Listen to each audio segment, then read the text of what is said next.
Welcome to Book Time with Ryan. I am Ryan, and today I will be doing my 5th spotlight.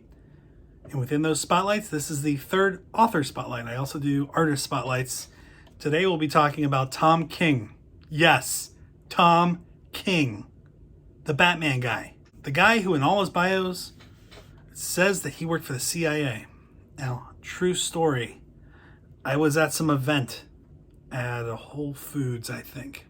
And I was introduced to somebody and they said, hey, this is blah, blah, blah. He just graduated from the CIA. And I was like, I do not usually experience people in the intelligence community being introduced by or their service. And it felt a little odd because he had graduated from the CIA, but we were at Whole Foods doing this food thing. Well, it turns out that the CIA is also the Culinary Institute of America. Not the one that Tom worked at, I don't think. Tom worked for the Central Intelligence Agency, but he is a comic book writer, an author. And I first met him sometime, I forget when.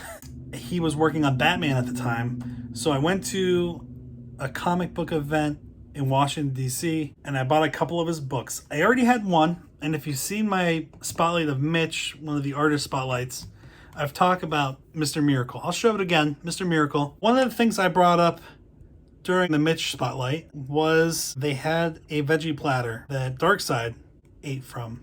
Darkseid's my favorite bad guy. There's Darkseid. He's eating from a veggie platter. So I knew that there was this thing going on in DC. It's actually right next to Second Story Books, which was a great bookstore. So I went to this comic book thing. On my way there, I stopped at Giant and I picked up a really big veggie platter, which I brought with me. Still sealed because I didn't want anybody thinking that I it was hair. My wife's hair is on me. It was still sealed because I didn't want anybody thinking I tampered with it. And also, it needed to stay cold because it had ranch dressing in there. So I brought that because of the Darkseid veggie platter, Mr. Miracle.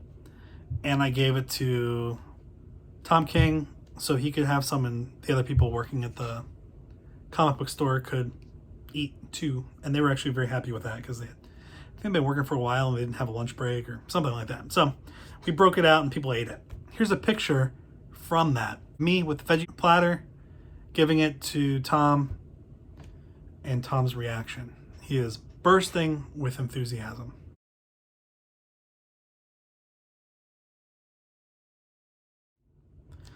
So, I love Mr. Miracle.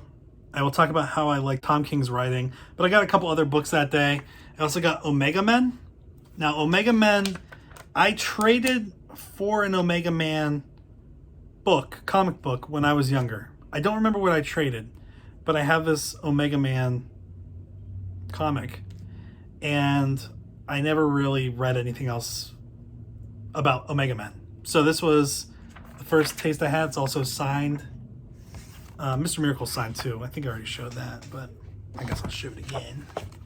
Mr. Miracle signed by Tom King. Omega Man was great. It was very different. It's not very cool art. The story was a little more, I would say a little more mainstream. Although I don't think Omega Men's that mainstream, but Green Lanterns appear here. But I like that. And also I told you that Tom King was working on Batman. So I grabbed the book 1 of Batman, the Tom King Batman, and he signed that. As you can see, Tom King. Yes, that looks like a Tom King signature. Really cool comic books. What you may know Tom for, besides the CIA, and looking like Tom Taylor, is the Bat and Cat Love. This is book 2. I'm not going to go into the plots of any of these, and honestly, it's been long enough now that I'm not 100% sure what happens in each book, but I really liked his run on it. But I will tell you the stuff that I really like that Tom does and that is an automatic buy for me is some of the Black Label stuff. And I've talked about how much I love what DC is doing with Black Label.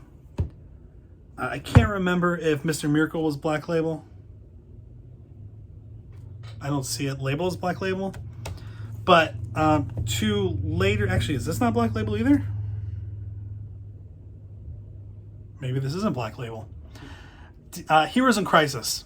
Heroes in Crisis is, I don't know if this is a Tom King thing, but Tom King has a lot of 9-panel pages. I think he does that to torture his artist. It allows for more dialogue. What he does, and what I really enjoy about his books, is he really makes the superhero story feel normal. It feels like what's happening in his stories could happen in our life. Almost like kind of what Watchmen does.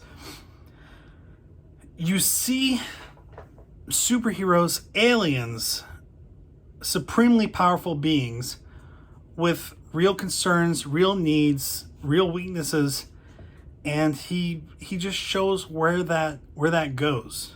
And that's what happens in Heroes in Crisis. I don't want to ruin what happens in this, but there's a lot of death. There's a lot of death involving heroes that we like, heroes that we're used to, but also some pretty obscure heroes. It just goes into depression. It goes into kind of the mental side of being a superhero and the pressures that they face and the kind of things that they see, and then having to deal with that pressure, to deal with that experience, PTSD essentially. So you see that with Heroes in Crisis. There's a couple of these, but I don't believe Tom worked on the other one.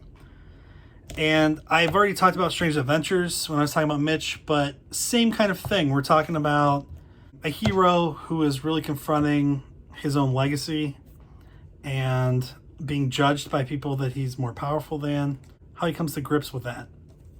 What we saw in Mr. Miracle, two major superheroes having to deal with raising a baby, but still going to work every day. And when they go to work, they go to other universes and fight wars and kill bad guys.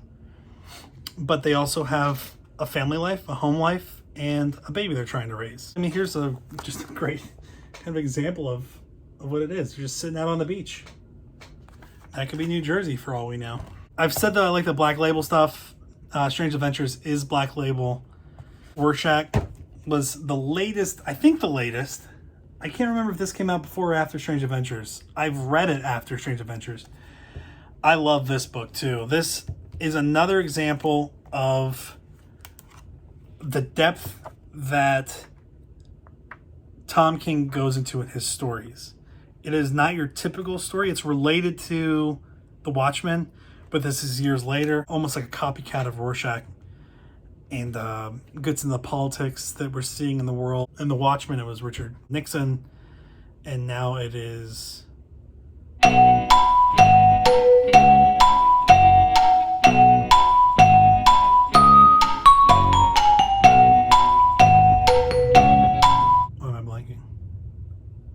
Sundance Kid.